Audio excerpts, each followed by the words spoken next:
ஆப்கி அதாலத்துல doctor Farooq Abdullah மீது உள்ள குற்றச்சாட்டு, தீவிரவாதிகளை விடுதலை செய்யறதுக்கு இவர்தான் பொறுப்பாளி.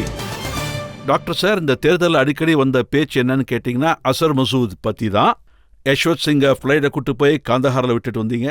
அப்புறம் மறுநாள் தான் இந்த விஷயமே வெளியே தெரிஞ்சது. விட்டுட்டு வந்த நீங்க தான் முதலமைச்சரே. ஆமா, நீங்க சொன்னது சரிதான். ஆனா நீங்க இதை மறந்துட்டீங்க. முன்னாடி கூட என்ன 5 பேரை ரிலீஸ் பண்ண வச்சாங்க. நம்ம விபி சிங் சார் இங்கே ஆட்சி நடத்தும் போது உங்களை யாரையாவது ரிலீஸ் பண்ண சொன்னாங்க? நான் சொல்றேன், அவங்கள அந்த 5 பேரை ரிலீஸ் பண்ண சொன்னாங்க. நான் அப்ப கூட சத்தம் போட்டேன், அவங்கள அப்படி ரிலீஸ் பண்ணாதீங்கன்னு. ஆனா அவங்க கேட்கவே இல்லை. அல்லாஹ் தயவால அவங்க 2 பேரும் இன்னும் உயிரோட தான் இருக்காங்க. அப்புறம் IK Gujral sir prime minister ஆனாரு. குஜ்ரால் சார் கூட இன்னும் உயிரோட தான் இருக்காரு. அப்புறம் என் கூட என்ன நடந்துச்சுன்னு அவர்கிட்டயே கேளுங்க. அப்புறம் எனக்கு இந்த செகண்ட் சான்ஸ் கிடைச்சப்போ அந்த நேரத்தில் மௌலானா ஆசாத் அவர்கிட்டயே கேளுங்களேன் என்ன நடந்துச்சுன்னு. நான் ஜஸ்வந்த் சிங் கிட்ட, அத்வானி சார்கிட்ட அந்த மாதிரி செய்ய வேண்டான்னு எவ்வளவோ சொன்னேன். இது எப்படி மாறும்னா அதுக்காக நாம எவ்வளவு வருத்தப்படணும்னு அவங்ககிட்ட சொன்னேன் நான். ஆனா இத இப்போ உங்ககிட்ட சொல்றதுக்காக மன்னிப்பு கேட்குறேன். மீடியா இந்த விஷயத்துல எப்படி நடந்துக்கிட்டாங்கன்னா, நீங்க பாத்தீங்கன்னா மீடியால இதை மட்டும்தான் காட்டிக்கிட்டே இருந்தாங்க. அப்போ வாஜ்பாய் வீட்டுக்கு எதிரில் எல்லாரும் வந்து ரோட்ல நின்னுக்கிட்டாங்க. அப்படியே நம்ம சொந்தக்காரங்களை திருப்பி கொண்டு வாங்க, அதுக்காக என்ன வேணாலும் செய்யுங்க, அவங்கள இந்த மீடியா திரும்பி திரும்பி காட்டிக்கிட்டே இருந்தாங்க. எங்களுக்கு அதுதான் வேணும், வேற எதுவுமே தேவையில்லை, இந்தியாவுக்கு என்ன நடந்தாலும் பரவாயில்ல, எங்க சொந்தக்காரங்களை கொண்டு வாங்கன்னு. அப்புறம் மீடியா இதுக்கு ஹைப் கொடுத்தப்போ நான் என்ன நினைக்கிறேன்னா வேற ஆப்ஷனே இல்லை அப்படின்னு. அவங்களால அதை மறக்க முடியல, அவங்கள திரும்ப கூட்டிட்டு வாங்கன்னு. அது ரொம்ப தப்பான விஷயம்தான். ஒருவேளை அந்த டைம்ல அந்த ஃப்ளைட்டை அந்த ஆளுங்களை தியாகம் பண்ணியிருந்தா உலகமே இப்படி சொல்லியிருக்கோம், இந்தியா தீவிரவாதத்துக்காக எதுவும் தியாகம் பண்ண தயாரா இருக்கும், அவங்க தீவிரவாதத்துக்கு எதிராக நிக்கிறாங்க அப்படின்னு. ஆனா எங்களால அப்படி செய்ய முடியல. அப்புறம் எனக்கு தெரிஞ்சு அதோட விளைவு போன எலெக்ஷன்ல அங்க கூட்டம் நிறைஞ்சிருச்சு.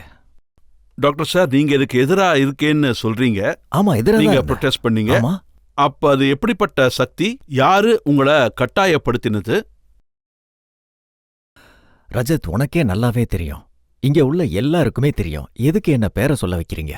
இனி இத பத்தி பேசவே வேண்டாம், மக்கள் அதை மறந்துட்டான். நல்லா பாருங்க, பப்ளிக் தெரிஞ்சுக்க விரும்புறாங்க. நீங்க தெரிஞ்சுக்க விரும்புறீங்களா? நான் உங்க சார்பா தான் உங்ககிட்ட கேட்கிறேன். அப்போ என்டிஏ கவர்மெண்ட், அப்புறம் என்டிஏ கவர்மெண்ட்ல அந்த நேரத்துல உங்களுக்கே நல்லா தெரியும், ஹோம் மினிஸ்டர் நம்மளோட அத்வானி அவர்கள், அப்புறம் ஜஸ்வந்த் சிங் அவர்கள் ஃபாரின் மினிஸ்டர். இந்த முடிவு எடுக்கும் போது அங்க எல்லாருமே இருந்தாங்க. அவங்க கேபினெட் மினிஸ்டர் எல்லாருமே இருந்தாங்க. பிரைம் மினிஸ்டர் வாஜ்பாய் சாரு அங்க இருந்தாரு. அப்ப அவங்க இதுதான் முடிவு பண்ணாங்க, அவங்கள விட்டுறணும்னு. ஆனா நான் 3 மணி நேரத்துக்கு முன்னாடியே அந்த ஆபீசர்ஸ் கிட்ட இப்படி நடக்க முடியாதுன்னு டெலிஃபோன்ல சொன்னேன். கவர்னர் சார் சக்சேனா சார் இன்னும் உயிரோட இருக்காரு, அவர்கிட்டையும் சொன்னேன், கேளுங்க நீங்களே சார், இது ரொம்ப தப்பாயிரும்னு. ஒருவேளை நம்ம இந்த தியாகம் பண்ணலன்னா நாட்டை காப்பாற்ற முடியாதுன்னு சொன்னேன். ஆனா என் பேச்ச கேட்கவே இல்லை. அப்புறம் அந்த மௌலானா மசூத் அசர் பாகிஸ்தான்ல உட்கார்ந்துகிட்டு இந்தியாவுக்கு எதிராக தீவிரவாதத்தை அவரு இந்தியாவுக்கு எதிராக மட்டும் இல்ல, அவரு அந்த நாட்டையும் அழிச்சுக்கிட்டு தான் இருக்காரு. யாரு நமக்காக குழிய பறிச்சாங்களோ இப்ப அவங்களே அந்த குழியில விழுந்துகிட்டு தான் இருக்காங்க. தீவிரவாதம் அவங்களையே சாப்பிட்டுக்கிட்டு இருக்கு. இன்னைக்கு ஒவ்வொரு நகரத்திலையும் மக்கள் கிட்ட சொல்றாங்க, நீங்க நாட்டை விட்டு வெளியே போயிருங்கன்னு. ஏன்னா நாங்க வரப்போறோம், பாம்ஸ் போட போறோம், தாலிபான் வெளிப்படையா சொல்றாங்க. இப்ப தினமும் படிக்கிறோம், தாலிபான் லாகூரை விட்டுட்டு கராச்சியை குறி வச்சிருக்காங்க. எல்லா நகரத்திலையும் முல்தான்ல மக்கள் கிட்ட சொல்றாங்க, நீங்க நாட்டை விட்டு வெளியே போயிருங்கன்னு. இப்ப நாங்க நகரத்துல தாக்குதல் நடத்த போறோம்னு. எந்த மிருகத்தை அவங்க தயார் பண்ணாங்களோ இப்ப அந்த மிருகமே அவங்கள சாப்பிட்டுக்கிட்டு இருக்கு. அதே ஆபத்து இந்தியாவுக்கு இருக்குன்னு நீங்க நினைக்கிறீங்களா? நீங்க இப்படி மட்டும் நினைச்சிடாதீங்க, இந்த ஆபத்து இந்தியாவுக்கு மட்டும்னு. மொத்த உலகத்துக்கும் தீவிரவாதிகளால பிரச்சனை இருக்கு. நாம இதை என்னைக்கும் ஒரு சின்ன இதுல அடைச்சு வைக்க முடியாது. அதோட நோக்கம் ரொம்ப பெருசு. ஒருவேளை இதை நாம எதிர்த்து நின்னோம்னா அப்ப உலகத்துல உள்ள எல்லா நாடுகளும் இப்படிதான் சொல்லுவாங்க. நம்ம எல்லாரும் ஒன்னா நின்னு இதுக்கு எதிரா போராட்டம் செய்யணும்னு. அது வரைக்கும் நம்மளால அவங்கள கண்ட்ரோல் பண்ணவே முடியாது. இது மொத்த உலகத்தோட போராட்டம், வெறும் இந்தியாவோட போராட்டம் மட்டுமே இல்ல. நாம இது இந்தியாவோட போராட்டம் நினைக்கக்கூடாது. இது ஒட்டுமொத்த உலகத்தோட போராட்டம். நாம இந்த உலகத்தை காப்பாத்தணும்னா, அப்புறம் இவங்களுக்கு ஒரு நல்ல வாழ்க்கையை கொடுக்கணும்னா, இவங்களுக்கு ஒரு சுதந்திரத்தை கொடுக்கணும்னா, அப்புறம் இன்னும் கூட பிறக்காதவங்க வாழ்க்கையை காப்பாத்தணும்னா, இவங்க எல்லாரும் நல்லா இருக்கணும்னு நினைச்சா இந்த தீவிரவாதத்தை நாம அழிச்சே மக்களுக்கு என்ன புரியுதுன்னா டாக்டர் சார், இந்த 26/11 பாம்பே அட்டாக் போது மும்பைல தாக்குதல் நடந்துச்சு. அப்ப நாம நம்ம பவரை யூஸ் பண்ணி பாகிஸ்தான்ல இருக்கிற டெரரிஸ்ட் கேம்ப்ஸை டிஸ்ட்ராய் பண்ணிருக்க வேணாமா? நம்ம பவரை யூஸ் பண்ணிருக்க வேணாமா? அப்போ இததான் தீவிரவாதிகளும் விரும்புனாங்க. தீவிரவாதிகள் இந்த சண்டை பெருசாகணும்னு விரும்புனாங்க. அப்புறம் இந்தியா பாகிஸ்தான் கூட தாக்குதல் நடத்தினா, அப்புறம் அவங்க ஆளுங்க இந்தியன் மிலிட்ரி கூட சேர்ந்து ஒரு இஸ்லாமிய ஃப்ரண்ட்டை உருவாக்க விரும்புனாங்க. அதுதான் நடந்திருக்கும். எனக்கு தெரிஞ்சு மன்மோகன் சிங் அவர்கள் ஒரு புத்திசாலித்தனமான முடிவை எடுத்திருக்காரு. ஏன்னா ஒரு சின்ன கவர்மெண்ட் இப்போ ஜெயிச்சு வந்திருக்கு, மக்களோட ஓட்டால வந்திருக்கு. நாம அதை பாதுகாத்து ஆகணும். இல்லனா மறுபடியும் மிலிட்ரி ரூல் தான் வரும். இங்க மிலிட்ரி ரூலை இதுக்கு முன்னாடி நீங்க பார்த்திருப்பீங்க, இப்பவும் பாப்பீங்க. அதனால அந்த நேரத்துல அவரு ரொம்பவும் புத்திசாலித்தனமா நடந்துகிட்டாரு. அத இந்த உலகமே பாராட்டியிருக்கு. ஆனா இப்ப முன்ன விட அதிகமாயிடுச்சு. தாலிபான் நம்ம வாசலுக்கே வந்துட்டாங்க.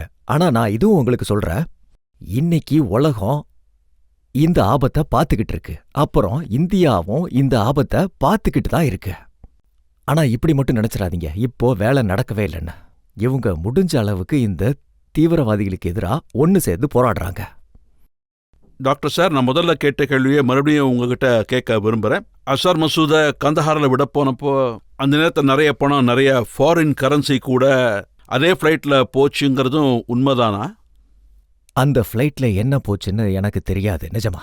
அதுல 3 தீவிரவாதிங்க போனாங்கன்னு எனக்கு தெரியும். நீங்க பணம் போச்சா இல்லையான்னு நீங்க ஆப்கி அதாலத்துல அந்த ஃப்ளைட்ல அவங்க கூட போனவங்கள யாராவது ஒருத்தரை கூட்டு வரணும். அப்புறம் ருபையா சயீதை கடத்தினப்போ நீங்க 5 தீவிரவாதிகளை ரிலீஸ் பண்ணீங்க. அந்த 5 தீவிரவாதிகளை நீங்க ரிலீஸ் பண்ண உங்களுக்கு ப்ரெஷர் கொடுத்துருக்காங்க. அந்த ப்ரெஷரை கொடுத்தது யாரு? அதை இப்ப சொல்லுங்களேன், மக்கள் தெரிஞ்சுக்க. அது விபி சிங்கோட கவர்மெண்ட்.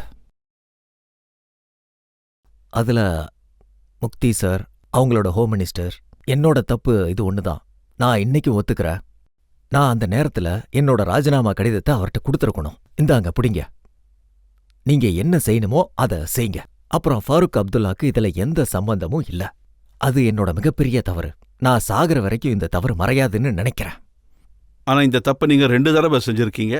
2வது வாட்டி நான் அந்த தப்பை பண்ணேன். ஆனா தடவை அந்த தப்பை பண்ணாம இருந்திருந்தா நான் அந்த டைம் தப்பை பண்ணிருக்க மாட்டேன். இந்தியாவில் நீங்கள் மட்டும் இல்லை, ஜம்மு காஷ்மீர் முதலமைச்சரும் இல்லை, எந்த முதலமைச்சராக இருந்தாலும் சரி, இல்லை வேற மாநிலத்து சிஎம்மா இருந்தாலும் சரி, அவங்கள இதுக்காக ஃபோர்ஸ் பண்ணக்கூடாதுன்னா நீங்க என்ன சொல்ல விரும்புறீங்க? இந்திய மக்கள் இதை பத்தி தெரிஞ்சுக்க விரும்புறாங்க. இன்னைக்கு இருக்கிற இந்திய கவர்மெண்ட் ஒருவேளை இந்திய மக்கள் எல்லாம் சேர்ந்து அவங்க கிட்ட இதை செய்யக்கூடாதுன்னு சொன்னா அவங்க அதை செய்வாங்களான்னு எனக்கு தெரியல. ஒரு விஷயம் ஞாபகம் வச்சுக்கங்க, இது ஆட்டோ பிராக்டிக் ரூல் இல்ல, இது டெமோக்ரஸி. டெமோக்ரஸில நீங்க தான் முக்கியம், நாங்க இல்ல. உங்களால தான் நாங்க, நீங்க எங்களால இல்ல. நீங்க தான் எங்களை உருவாக்குறீங்க. நீங்க நினைச்சா எங்களை தூக்க முடியும். ஒருவேளை அந்த நேரத்துல இந்திய மக்களெல்லாம் ஒன்னு சேர்ந்து இல்லன்னு சொன்னா, நம்ம அவங்கள விடக்கூடாதுன்னு சொன்னா, எந்த தாயோட மகனாலையும் இப்படி செய்ய முடியாது. நான் உங்ககிட்டயும் ஒரு விஷயம் சொல்றேன், எப்பவாவது இந்த மாதிரி ஒரு விஷயம் நடந்தா, அது இந்தியாவின் மரியாதைக்கு சம்மந்தம் இருந்தா, அந்த நேரத்துல இந்தியாவின் இளைஞர்கள், வயசானவங்க, ஆண் பெண் எல்லாரும் எந்திரிச்சு நிக்கணும். நாங்க இதை என்னைக்குமே ஒத்துக்க மாட்டோம்னு சொல்லணும். அந்த கவர்மெண்ட் அந்த வேலையை செய்யாது. சர்தார் சார், மைக் அவர்கிட்ட கொடுங்க. டெஃபினெட்லி. முதல்ல சர்தார் முதல் கேள்வி அவர் கேட்கட்டும். வாய்குரு ஜி தி ਖਾਲਸਾ ਤੇ ਵਾਹਿਗੁਰੂ ਜੀ ਦੀ ਫਤਿਹ. சார், இப்ப நீங்க தீவிரவாதத்தை பத்தி பேசிட்டு இருக்கீங்க. நீங்க என்ன சொன்னீங்கன்னா பொதுமக்களும் அதை எதிர்க்கணும்னு. ஆனா பொதுமக்கள் தான். அவங்க அந்த பிளாட்ஃபார்முக்கு போய் சேர என்ன பண்ணணும் சார்? எங்க போய் சேர? அது என்னன்னா அவங்க மக்கள் தீவிரவாதத்துக்கு இத பாருங்க, பொதுமக்கள் ஒன்னு சேர்ந்தாங்கன்னா அது எப்படிப்பட்ட குரலா மாறும்னா நீங்களே அதிர்ச்சி ஆயிருவீங்க. பொதுமக்களால நாட்டையே உழுக்க முடியும். பொதுமக்களால தான் நாங்க எல்லாம் டிபெண்ட் ஆயிருக்கோம். பொதுமக்கள் இல்லாம எங்களால எதுவும் செய்ய முடியும்னு நீங்க நினைக்காதீங்க. டாக்டர் சார், நீங்க பொதுமக்கள் மேல தேர்தல் போது தான் டிபெண்ட் பண்றீங்க. இல்ல இல்ல, அதுக்கப்புறம் உங்களுக்கு- அதுக்கப்புறம் கூட சரிங்க சார், நாங்கெல்லாம் ஒண்ணு சேர்ந்து என்ன பண்ணணும்னு சொல்லுங்க. எப்படி அவங்க கிட்ட போகணும்னு சொல்லுங்க. கேளுங்க, நான் உங்களுக்கு சொல்றேன். எத்தனையோ வழிகள் இருக்கு. ஒரு வழி, மக்கள் ஒன்னு சேரணும். ஒன்னு சேர்ந்து ஒரு பெரிய ஊர்வலத்தை நடத்தணும். அப்புறம் மினிஸ்டர்ஸோட வீட்டுக்கு போய் நீங்க அவங்க கிட்ட சொல்லணும். நீங்க இப்படி கேட்கணும், தீவிரவாதிகளை நீங்க எப்படி விடுவீங்கன்னு கேட்கணும். மக்கள் அவங்க வீட்டுக்கு எதிரில் படுத்துட்டாங்கன்னா மீடியா வந்து சேர்ந்துரும். இன்னைக்கு மீடியா ரொம்ப ஸ்ட்ராங்கா இருக்கு. இன்னைக்கு மீடியா இந்த விஷயத்தை எப்படி ப்ரொஜெக்ட் பண்ண முடியும்னா, நாற்காலிகள் ஆட ஆரம்பிச்சிரும், வீடுகள் ஆட ஆரம்பிச்சிரும். இன்னைக்கு மீடியா கையில தான் எல்லாம். நம்ம மீடியாவை எழுப்பணும். சார், நான் உங்ககிட்ட ஒன்னு கேட்கணும். நீங்க என்டிஏ சார்புல வாஜ்பாய் அவர்களோட இருந்திருக்கீங்க, அப்புறம் மன்மோகன் சிங்கு கூடயும் இருந்திருக்கீங்க. இவங்க 2 பேரோட ஆளுமையை பத்தி உங்களுக்கு தெரிஞ்சிருக்கும். இவங்களோட சிறப்பான ஆளுமையில வித்தியாசமானதை எங்க கிட்ட ஷேர் பண்ண முடியுமா சார்? பாருங்க, வாஜ்பாய் அவர்கள் ரொம்ப நல்ல தலைவர். எங்களுக்கு எவ்வளவு டிஃபரன்சஸ் இருந்தாலும், ஆனா நான் என்ன நினைக்கிறேன்னா, அவருக்கு இந்தியா மேல எப்பயுமே அன்பு இருந்தது. அது இன்னைக்கும் இருக்கு, அப்பவும் இருந்துச்சு. அது உயிர் உள்ள வரைக்கும் இருக்கும். அதே அன்புதான் மன்மோகன் சிங் அவர்களுக்கும் இருக்கும். அப்புறம் 23 பார்ட்டிஸை மெயின்டைன் பண்றது அவ்வளோ ஈஸி இல்ல. அப்புறம் மன்மோகன் சிங்கோட போன கவர்மெண்ட்லயும் நிறைய பார்ட்டிஸ் இருக்கு, அதையும் மேனேஜ் பண்றது அவ்வளோ ஈஸி இல்ல. ஆனா 2 பேருக்குள்ளேயும் அவ்வளோ ஒற்றுமை இருக்கு. ஒருவேளை மனுஷங்களுக்குள்ள அந்த அகாமடேஷன் இருந்ததுன்னா, மனுஷனுக்குள்ள அந்த விஷன் இருந்துச்சுன்னா, அது எல்லாத்தையும் மேனேஜ் பண்ண முடியும். அப்புறம் வாஜ்பாயோட மிகப்பெரிய விஷயம் இதுதான், அவரால் எல்லாரையும் மேனேஜ் பண்ண முடியும். அப்புறம் மன்மோகன் சிங்கு கிட்டேயும் இதுதான், இது இருந்ததுன்னு நினைக்கிறேன். இந்திய மக்கள் அப்புறம் எல்லா பார்ட்டிஸையும் இவங்க சேர்ந்து மேனேஜ் பண்ணியே ஆகணும்.